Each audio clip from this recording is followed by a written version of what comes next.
मेहनत करके खून पसीना एक करे किसान, तब कहीं जाकर खेतों में फसलें दिखाती है शान।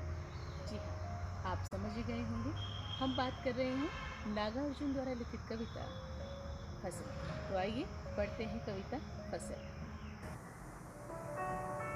फसल कविता नागार्जुन द्वारा रचित एक प्रकृतिवादी लघु कविता है। तो काव्यांश देखते हैं। एक के नहीं, दो के नहीं, ढेर सारी नदियों के पानी का जादू। एक के नहीं, दो के नहीं, लाख लाख कोटि कोटि हाथों के स्पर्श की गरिमा।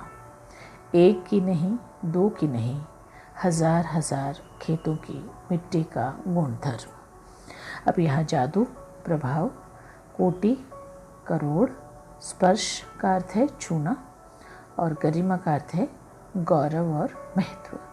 अब इस कविता में कवि ने प्रकृति और मनुष्य के सहयोग से ही जो है फसल का सृजन होता है ऐसा बताया है। अब फसल जो है वो नदियों के जल और मनुष्यों के परिश्रम का परिणाम है। इस तरह फसल तैयार होने में एक तो नदियों का जल नहीं बल्कि अनेक नदियों के जल का योगदान होता है। यानी जहाँ जहाँ पूरे भारतवर्ष में हमारे अनेक नदियाँ बहती हैं और उसके साथ जहाँ भी हमारी भूमि है और वहाँ पर जो खेती लहराती है उसकी सिंचाई जो है वो अलग अलग नदियों के द्वारा होती है और फसल पैदा होती है। तो इन फसलों पर नदियों के जल का जो है प्रभावकारी जादू होता है। एक की नहीं, दो की नहीं, लाख लाख कोटि कोटि हाथों के स्पर्श की गरिमा।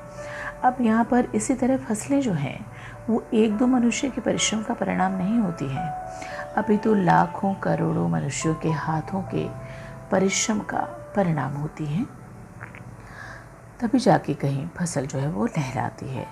और इसके साथ साथ एक चीज़ की और हमें ज़रूरत पड़ती है, वो है एक की नहीं, दो की नहीं, हजार हजार खेतों की मिट्टी का गुणधर्म। तो खेतों की मिट्टी जो है वो अपने गुणधर्म के अनुसार फसल को खड़ी करती है, जो हज़ारों खेतों में खड़ी होती है।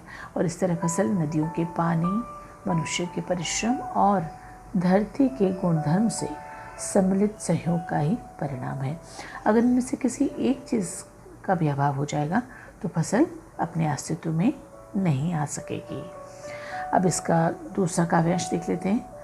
फसल क्या है? और तो कुछ नहीं है वह, नदियों के पानी का जादू है वह, हाथों के स्पर्श की महिमा है, भूरी काली संदली मिट्टी का गुणधर्म है, रूपांतर है सूरज की किरणों का, सिमटा हुआ संकोच है हवा की थिरकन का।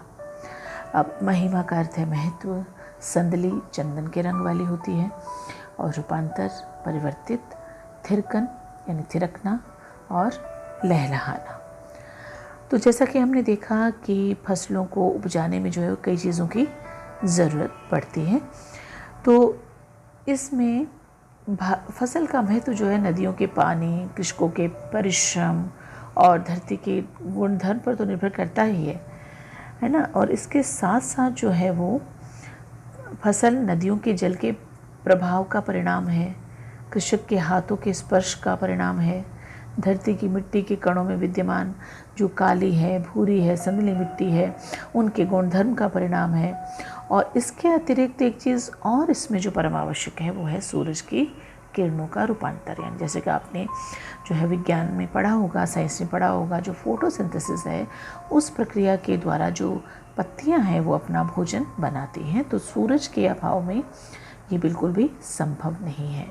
और साथ ही साथ हवा का समान रूप से इसमें योगदान रहता है, तब जाकर जो है वो फसल लहराती है। यानी हम यूँ कह सकते हैं कि सूरज की रोशनी और उचित मात्रा में हवा का भी योगदान होता है, तब जाकर जो है वो फसल अपने अस्तित्व में आती है। तो इस तरह जो ये फसल है एक बहुत ही लघु कविता थी और मैं आशा करती हूँ कि आपको समझ आ गई होगी। अब इसके साथ ही हम इसका कला पक्ष जान लेते हैं कि ये नागार्जुन द्वारा रचित एक लघु कविता है। खड़ी बोली हिंदी का प्रयोग है और इसमें लय का गुण है, विभिन्न अलंकारों का प्रयोग है, अनुप्रास अलंकार है, पुनरुक्ति है, प्रश्न अलंकार है, छंद मुक्त कविता है और समासिक शब्दों का भी प्रयोग हुआ है। तो इस तरह जो ये कविता है वो एक अपना सुंदर रूप हमारे सामने प्रस्तुत करती है और मैं आशा करती हूँ कि आपको ये कविता समझ आ गई होगी। धन्यवाद।